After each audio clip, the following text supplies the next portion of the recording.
সুপ্রিয় শিক্ষার্থী বন্ধুরা, চলে এলাম তোমাদের গণিত ভিডিও ক্লাস পর্বে। তো আজকের ক্লাসে তোমরা পেয়ে যাবে ষষ্ঠ শ্রেণীর 4.2 এর একের যে সরল করো। এখানে দেখো সরল করো 6টি অঙ্ক রয়েছে। তো এই 6টি অঙ্কের সমাধান আমরা এখন করে দেব। দেখতে থাকো কিভাবে আমরা সমাধানগুলো করি। তো এক নাম্বার দেখো, এক নম্বরে পৃষ্ঠা নাম্বার, তোমাদের বইয়ের পৃষ্ঠা নাম্বার রয়েছে 86। কত পৃষ্ঠা বলো?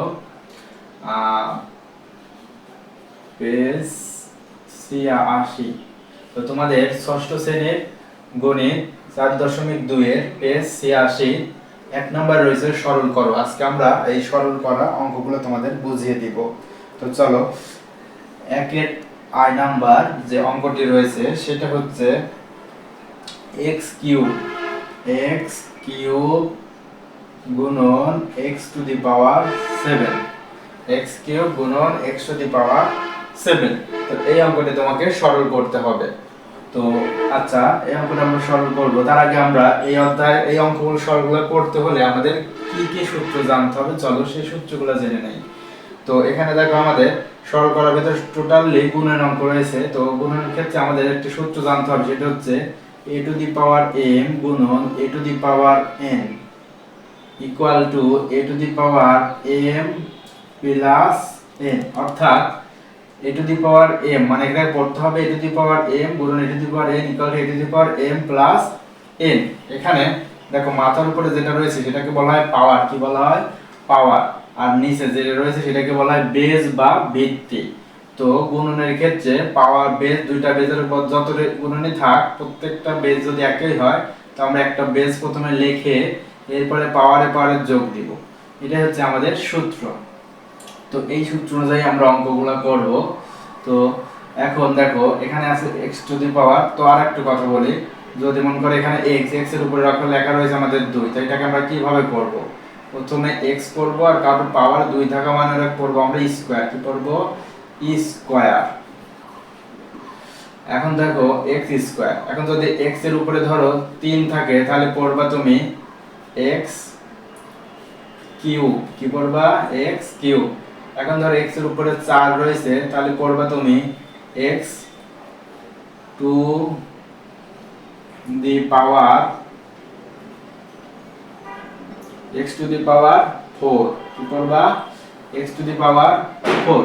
এখন যদি তাহলে 2 থাকলে পড়বা স্কয়ার, 3 থাকলে পড়বা কিউব, আর 4 থাকলে বলবা ওই x টু দি পাওয়ার 4। আচ্ছা, শুধু কি x এর উপরে থাকবে না, এখানে বেজের জায়গায় x এ থাকতে পারে, m থাকতে পারে, y থাকতে পারে, যা ইচ্ছা তাই থাক। তুমি শুধু পাওয়ারে 2 আসলে পড়বা যা থাকবে বেজ সেটার উচ্চারণ করে তার সাথে স্কয়ার লাগাবে। এখানে যদি x এর উপর 3 আছে তাহলে x কিউব। আর এই 2 এবং 3 বাদে যেই আসুক, 0 আসুক, 4 আসুক, 5 আসুক, 10 আসুক, 9 আসুক, তাহলে পাওয়ার পজিশনে যেই আসবে সেটাকে পড়বা, বেসটাকে পড়বা। এখানে যদি বেস x রয়েছে তাহলে x টু দি পাওয়ার 4। যদি এখানে a থাকতো তাহলে পড়তাম a টু দি পাওয়ার 4। যদি 5 থাকে x টু দি পাওয়ার 5।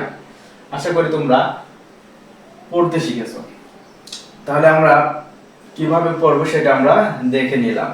তো এবার আমরা মেইন অঙ্কটার সমাধান করে ফেলি। আচ্ছা, তো এখন আমরা কি করব? দেখো এখানে রয়েছে x কিউব গুণন x টু দি পাওয়ার 7। তো আমরা প্রথমে কি করব, এই যে এখানে x টা আমাদের বেস, তাহলে দুইটা বেস x এর বদলে আমরা লিখব একটা x এবং পার যোগ। প্রথমে 3 আছে, 3 যোগ 7, তাহলে কি হলো? সরি, x আর 3 আর 7 যোগ করলে কত হয়? 10। তাহলে এটাই আমাদের হচ্ছে आंसर। তাহলে পাওয়ারে কি হবে?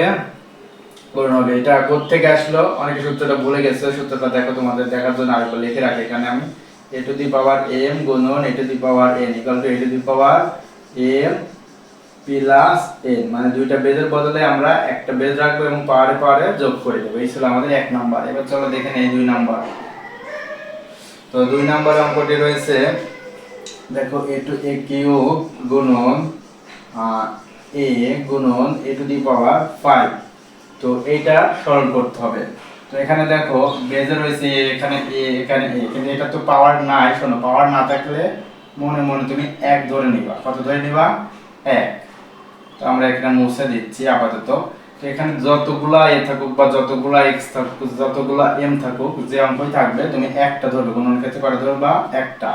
এরপর পাওয়ারগুলো যোগ করে দেবে। এখানে আছে 3 প্লাস এখানে কিছু নাই মানে 1 প্লাস এখানে 5, তাহলে এখানে a টু দি পাওয়ার 3 আর 1 4, 4 আর 5 এ কত হয় 9। তো এটার অ্যানসার হচ্ছে আমাদের 9।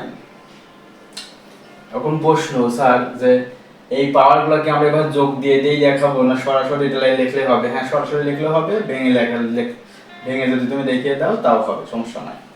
তো প্রথমে আমরা যেহেতু করতে তাই ছোট ছোট অঙ্কগুলো আমরা ভেঙেই দেখাচ্ছি, যখন বড় বড় অঙ্ক আসবে তখন আর ভেঙে না দেখাই সরাসরি আমরা যোগ করে দিব।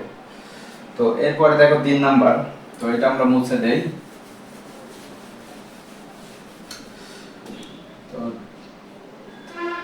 3 নম্বরে অঙ্কের মধ্যে রয়েছে, দেখো কি রয়েছে, x টু দি পাওয়ার 4 গুণন x স্কয়ার গুণন x টু দি পাওয়ার 9। তো 3 নম্বর অঙ্কটি আমরা এবার করব। তোমরা যারা এক দুই বুঝতে পারছো তারা ভিডিওটি পজ করে নিজের উত্তরটা বের করে নিয়ে পরে আমার সাথে মিলাও, তোমরা আশা করি পারবা। আর যারা কনফিউজ আছো এখনো বুঝো নাই তারা আরেকবার দেখো।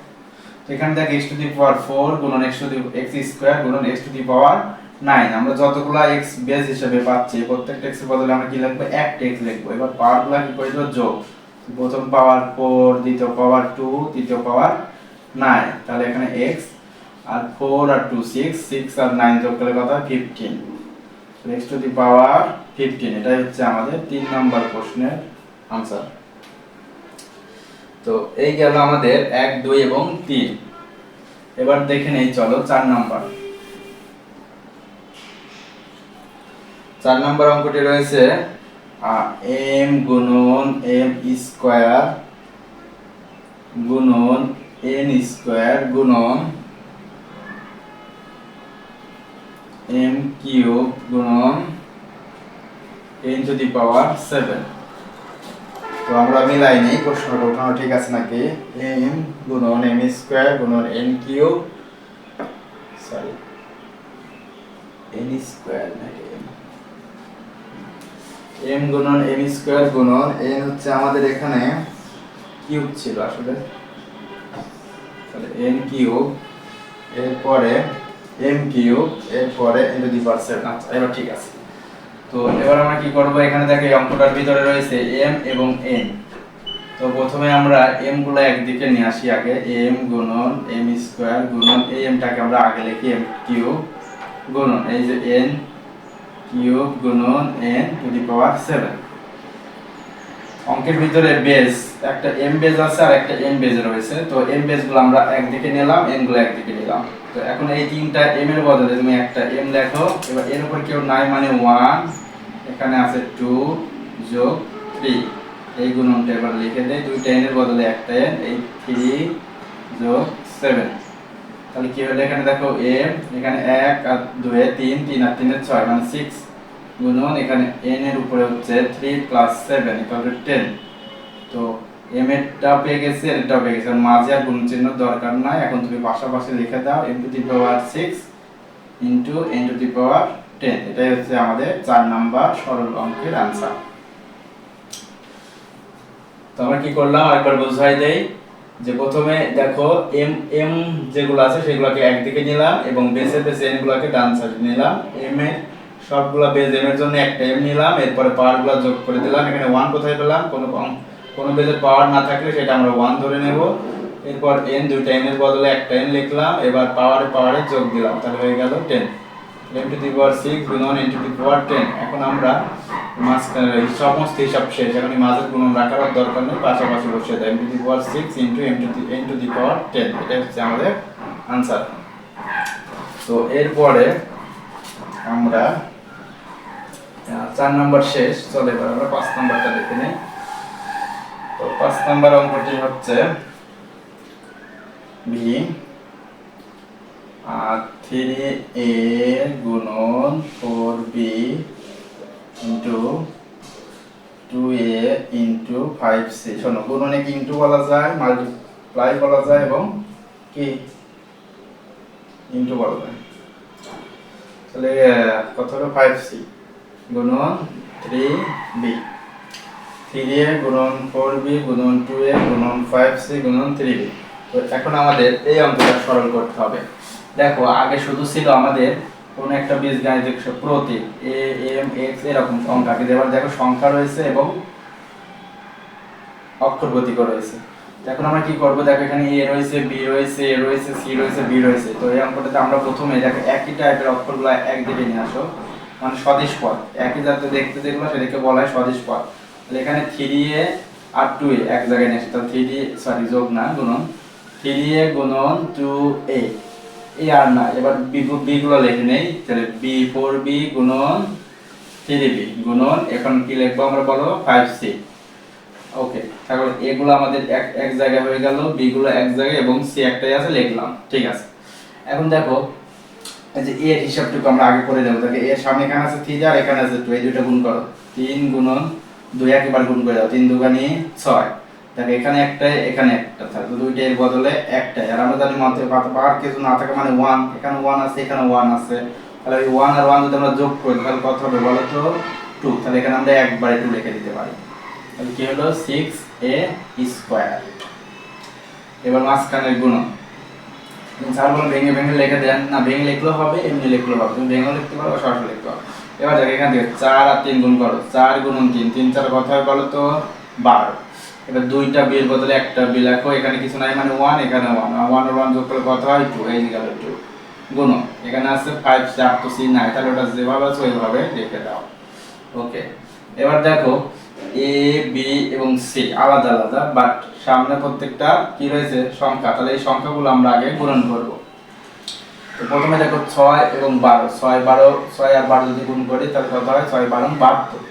এর সাথে আবার 5 দিয়ে গুণ করো, তাহলে 72 যদি 5 গুণ করি 5 দুগুণে 10, সাথে থাকবে 1, 5 7 35 আর 1 36, তাহলে 360। তাহলে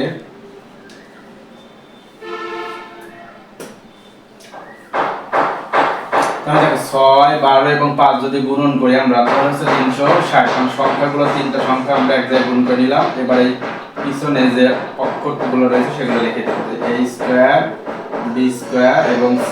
এটাই হচ্ছে আমাদের 5 নাম্বার প্রশ্নের आंसर। ওকে, তাহলে কি আরেকবার যারা বুঝতে চাচ্ছো দেখো, তাহলে প্রথমে যে রাশিটা দেওয়া ছিল সেখান থেকে আমরা দেখলাম a b এবং c রয়েছে, এই যে 3 এবং 2 কে এক জায়গায় নিয়ে আসলাম, 4 এবং 3 কে এক জায়গায় নিয়ে আসলাম এবং 5 কে লাস্টে দিলাম। এবার 3 এবং 2 গুণ করে 6 হলো, a আর a গুণ করলে হয় a স্কয়ার। কিভাবে হয়, দুইটার জন্য একটাই লিখবো আমরা, মাথার পাওয়ারে 1 আর 1 যোগ করে 2 হয়। এবার 3 4 12, দুইটা b এর জন্য একটা b আর পাওয়ারে 1 1 যোগ করলে হয় 2।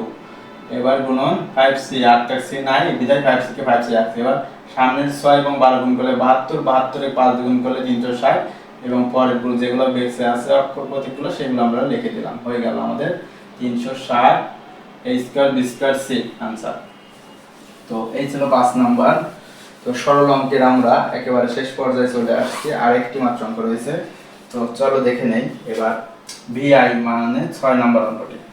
তো vi নাম্বার অঙ্কটাকে দেখো কি দেয়া রয়েছে, 2x স্কয়ার গুণন y স্কয়ার গুণন 2z স্কয়ার গুণন 3y স্কয়ার গুণন 4x স্কয়ার। তাহলে 2x স্কয়ার y স্কয়ার গুণন 2z স্কয়ার 3y স্কয়ার এবং 4x স্কয়ার। ওকে, ঠিক আছে। তো এবার দেখো এখানে x square y square z square y square x square মানে x square y square z square মানে x y z তিন ধরনের অক্ষর প্রতীক রয়েছে। তো আমরা প্রথমে x গুলোকে একদিকে নিয়ে আসি। প্রথমে দেখো 2x স্কয়ার, x কোথায় আছে এই যে এখানে 4, ওটাকে নিয়ে আসি আগে, 4x স্কয়ার গুণন y স্কয়ার গুণন 3y স্কয়ার গুণন 2z স্কয়ার। তো এবার আমরা কাছে কাছে নিয়ে আসলাম হিসাবের সুবিধার্থে, তুমি সরাসরি গুণ করলেও হবে, সমস্যা নাই। তো আমরা সাজিয়ে করবার চেষ্টা করব।